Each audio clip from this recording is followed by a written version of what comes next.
Anuruddha, it is not for the purpose of scheming to deceive people, or for the purpose of flattering people, or for the purpose of gain, honor and renown, or with the thought, let people know me to be thus, that when a disciple has died, the Tathagata declares his reappearance thus, so and so has reappeared in such and such a place, so and so has reappeared in such and such a place. Rather, it is because there are faithful clansmen, inspired and gladdened by what is lofty, who, when they hear that, direct their minds to such a state, and that leads to their welfare and happiness for a long time. Stop here for a moment. So here the Buddha is saying that after his disciples have passed away, he declares that they have been reborn in such and such a heaven, etc. Not because he wants to flatter people or deceive people or to get gains, honor or renown, but because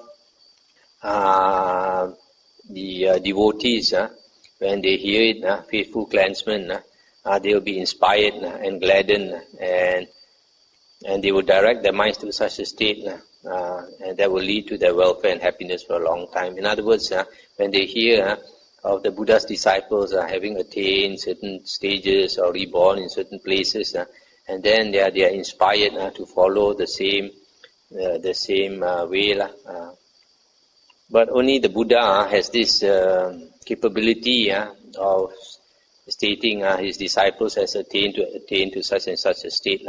And nowadays, we don't have a monk who has that capability. So monks should not say that their disciples have attained such and such states. And the Buddha continues. Here a monk hears thus, the monk named so and so has died. The Blessed One has declared of him, with the destruction of 3 fetters, he has become a stream enterer, no longer subject to perdition, bound for deliverance, headed for enlightenment, a Sotapanna. And he has either seen that Venerable One for himself, etc. He directs his mind to such a state. In this way too, a monk has a comfortable abiding. So here the Buddha is talking about the monk disciples, the Arahant, Anagamin, Sakadagamin and Sotapanna, the various stages of Aryahood. And so if a monk hears of this other monk, then he is inspired, and he will direct his mind to attain that same state also. Then the Buddha continues. Here a man lay follower hears thus, the man lay follower named so and so has died. The Blessed One has declared of him, with the destruction of the 5 lower fetters, he has reappeared spontaneously in the pure abodes, and will there attain final Nibbana without returning from that world. Stop here for a moment. So just now the monk and the nuns, they can attain the 4 Aryan fruitions, the Arahant, Anagamin, Sakadagamin and Sotapanna. And it's the 4th fruit, 3rd fruit, 2nd and 1st fruit. But here you see for the layman, the highest is the Anagamin, destruction of the 5 lower fetters. He has reappeared spontaneously in the pure abodes.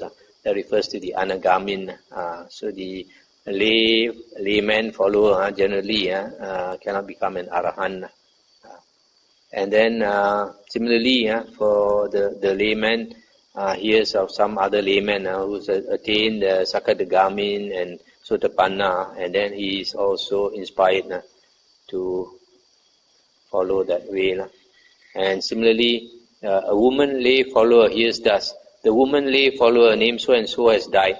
The Blessed One has declared of her, with the destruction of the 5 lower fetters, she has reappeared spontaneously in the pure abodes, and will there attain final Nibbana without ever returning from that world. In other words, also become an Anagamin, and so she is also inspired. Similarly, when she hears about another lay woman follower who has attained Sakadagamin and Sotapanna, so she will be inspired to follow that.